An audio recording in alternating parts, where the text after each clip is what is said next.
O Flamengo vive um momento difícil na temporada 2025 e Felipe Luiz vive, com certeza, o seu momento mais conturbado, a sua primeira crise desde que assumiu o comando do rubro-negro. E aí, tem que mudar tudo? Tem que recalcular 100% a rota? O que fazer nesse momento? Esse é o tema do vídeo de hoje e a gente vai debater isso em detalhes depois da vinheta. E aí, vamos falar de tática?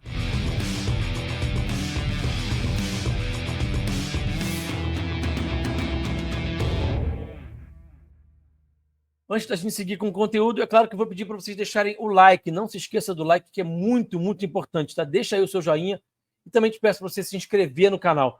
Muito importante que você se inscreva no canal. Pessoal, é claro que eu vou falar de tática nesse vídeo, mas vou falar de outros aspectos não tão táticos assim.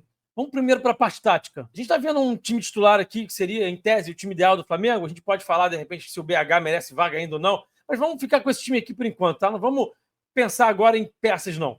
Vamos pensar aqui nesse time titular, aqui nesse 4-2-3-1 do Felipe, tá? Eu quero falar de aspectos táticos, de mudanças que o Felipe tem que fazer, mas na real, não só de mudanças, mas de retornos, digamos assim, de situações que a gente já viu acontecer, que eram boas, que eram legais da gente ver, que tornavam o time mais eficiente, mais consistente, mais forte e que deixaram de acontecer. Enquanto eu vou mostrando aqui o campinho para vocês, eu também vou cobrir com algumas imagens para ficar bem interessante para vocês aproveitarem bastante esse conteúdo, tá? Então vamos lá.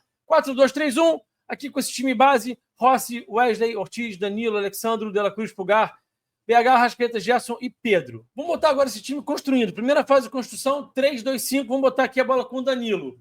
Algo que eu tenho sentido falta, algo que o Flamengo fazia bastante, especialmente no ano passado, mas fez também esse ano.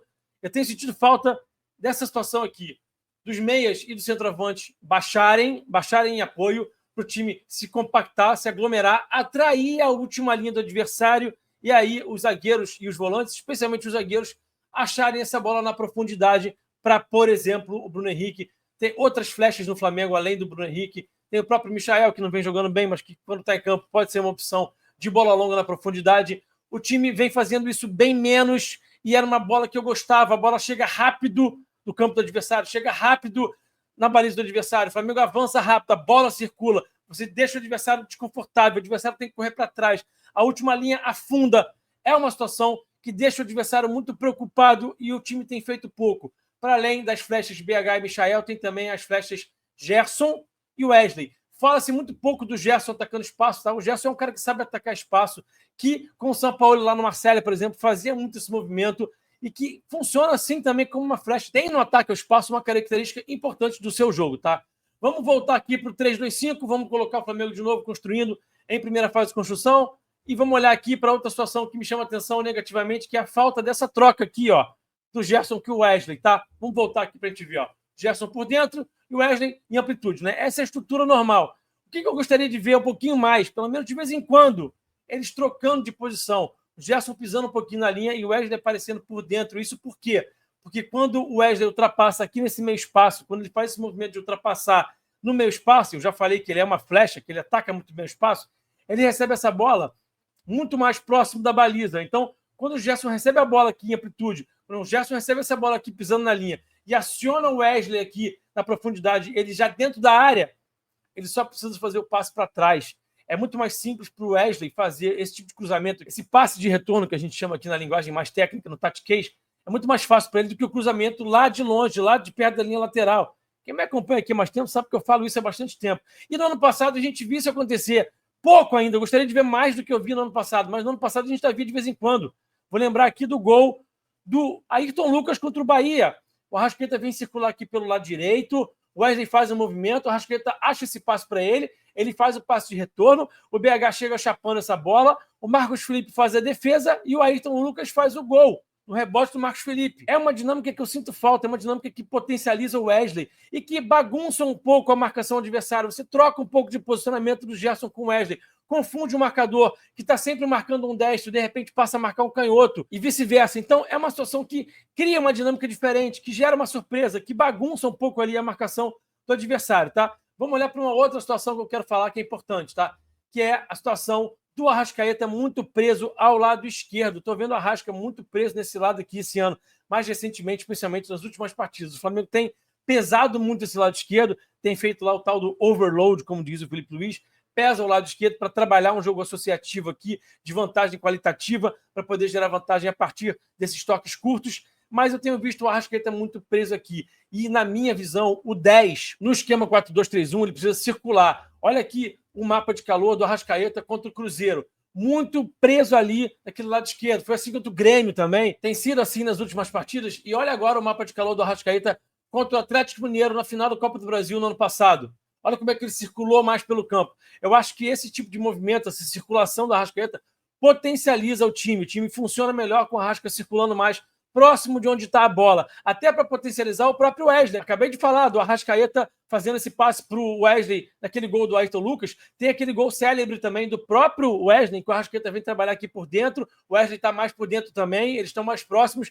O Wesley faz o facão, o Arrascaeta acha ele faz aquele gol. Então, até para potencializar o Wesley, também é importante que o Arrascaeta circule, porque o Arrascaeta é um grande pifador, um cara que acha muito passe nas costas da última linha, e porque o Wesley é um cara que faz facão muito bem. Pausa rápida nesse vídeo para te convidar a virar membro do canal Falando de Tática. Os membros do canal pagam barato e recebem de volta muitos benefícios. São muitos mesmo, tá? Clica aqui em Seja Membro para você descobrir que benefícios são esses. Eu posso te garantir que você vai gostar. Tem muita coisa boa. Tem grupo de WhatsApp comigo, com os outros membros.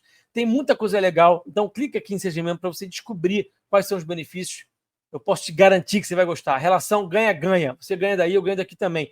Vem para o nosso clube de membros. Estou te esperando. Vamos seguir com o vídeo. Vamos voltar aqui agora para o 3-2-5 e vamos olhar para uma outra situação que também me chama atenção no aspecto negativo, que eu não tenho visto mais, que é esse quadrado aqui na hora da construção. Com Danilo e Ortiz, Pulgar e De La Cruz. E o Alexandro não fazendo parte dessa série de 3. O Flamengo montando aqui um 2-2-6, para depois montar um 3-1-6. Os dois laterais atacando por fora ao mesmo tempo. O ponta um pouquinho mais aqui por dentro, ponta esquerda. A gente tem visto o ponta esquerda do Flamengo sempre pisando na linha. Sinto falta do lateral aparecer um pouco mais em amplitude ali. Vamos lembrar do gol do Alexandre contra o Corinthians, estreia do Felipe. O BH está um pouquinho mais aqui por dentro. O Alexandre, que faz essa ultrapassagem, faz o gol. Eu tenho sentido falta também dessa dinâmica. Então, eu estou falando, gente, de várias dinâmicas, de várias jogadas que aconteciam e que passaram a não acontecer mais. Então é uma questão de retomar. E para além disso tudo que eu já falei, tem também algo que eu sempre bato na tecla, que eu sempre repito, que eu sempre reforço, que eu sempre friso,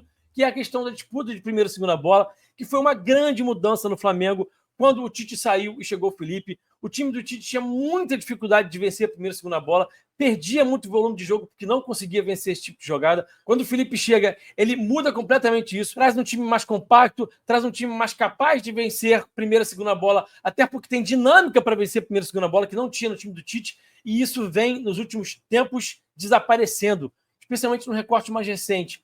Quando os adversários impõem um jogo de mais força, um jogo mais físico, o time tem tido dificuldade para vencer a primeira e segunda bola. Foi assim nas duas partidas contra o Córdoba. E em Libertadores é muito importante conseguir vencer a primeira e segunda bola, vencer duelo físico, se impor fisicamente. Então é muito importante que esse Flamengo do Felipe volte a vencer a primeira e segunda bola para ter volume de jogo, para poder ter o domínio tático, o predomínio dentro de campo, ter volume para amassar o adversário. E aí a gente pode falar também de mudanças de peças.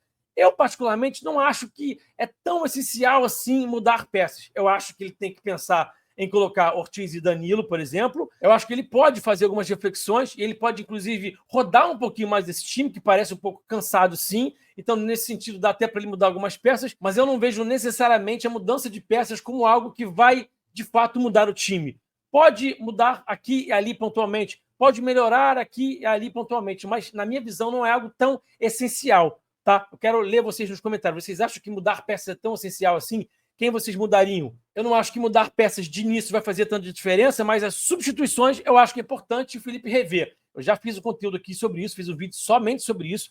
O Felipe tem horas que demora para mexer e que não está mexendo tão bem. A leitura de jogo do Felipe caiu um pouco, precisa voltar a tentar voltar a ter aquela leitura que ele já teve muitas vezes, que mudou jogos e que melhorou o Flamengo. Isso também caiu um pouquinho recentemente. Então, acho que a questão das substituições, botar alguns caras mais cedo, colocou o Alan, por exemplo, contra o Córdoba com 90 minutos, 89 minutos. Por que não colocou com 80, com 75? O Alan entrou bem no jogo, né? Esticando as bolas, fazendo diagonais, fazendo o time andar, fazendo a bola circular mais rápido. Estou dando um exemplo aqui que me veio à cabeça do jogo recente, mas tem outros tantos que a gente pode falar. Por que é que o Varela não entrou mais cedo também nessa partida contra o Córdoba? O Wesley vinha fazendo uma partida ruim, o Varela tem jogado muito bem. E outra questão que eu acho muito importante, fazer o que é melhor para o time. Por exemplo, quando o Felipe chega ao Flamengo, ele tira do time o Fabrício Bruno e coloca o Léo Ortiz, porque ele sabe que aquilo é o melhor para o time. Nesse confronto agora, por exemplo, contra o Central Córdoba, ele optou por manter o Léo Pereira no time e sacar o Léo Ortiz. Será que ele acredita mesmo que isso era o melhor para o time?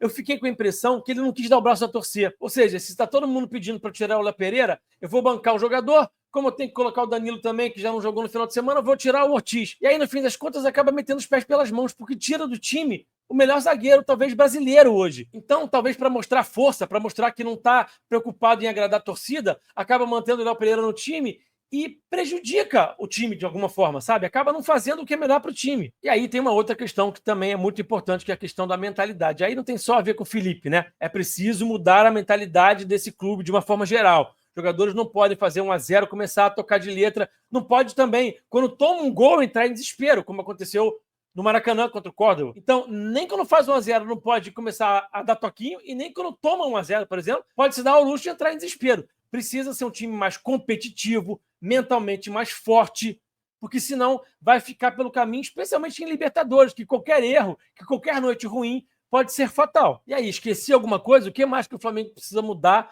para retomar o bom caminho, o caminho das vitórias, o caminho do bom desempenho? O Flamengo tem 4 jogos em casa, então tem tudo para, junto à sua torcida, retomar o caminho, voltar a ser um time forte, ganhar confiança, conquistar a classificação na Libertadores, quem sabe reconquistar a liderança do brasileiro, ganhar paz e seguir. Vamos observar como é que vão ser os próximos jogos. Mais uma vez, muito obrigado pela audiência, forte abraço, até o próximo vídeo e eu fui. Valeu, saudações.